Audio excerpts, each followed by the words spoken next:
Ngizothanda ukuthi ngikubingelele ngiphinde futhi ngikwamukele khona la kuZimi Life. Sengiphinde ngabuya ke futhi nezomkhokha before nje ngihlale kodabeni. Ngicela ke mbukele ukuthi ungakhohlwa ukuthi ulike and usubscribe.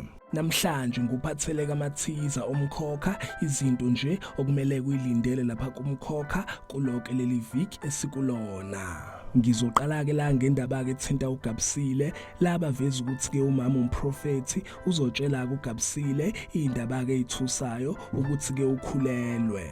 Izomthusa kakhulu uGabisile le ndaba yokuthi ukhulelwe and izoshintsha nempilo yakhe. Ngidlule ngelapha kuNdlovu laba veza ukuthi ke uNdlovu uzobuyela ke esimeni uzoba ke lo Ndlovu wesimaziyo and uzobeka efuna imali yakhe kuMamzobe.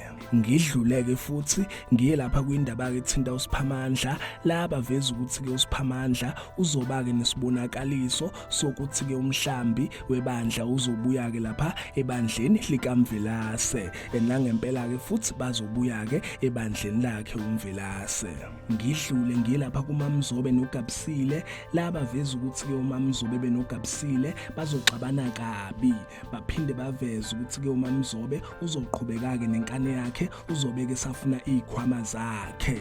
Okunye ke futhi abakuvezile la okuzokwenzeka kuleli week esikulona ukuthi ke uMaphalala uzobuya and ke uSibusiso izinto zizombhedela. Ziningi izinto ezizokwenzeka kuSibusiso ezingezinhle. Aphela lapha ke mbukela amathiza akuleli week esikulona. Ngicela ukuthi ungakhohlwa ukuthi ulike and usubscribe. Ake ngithi ke nje danke ngiyazibongela.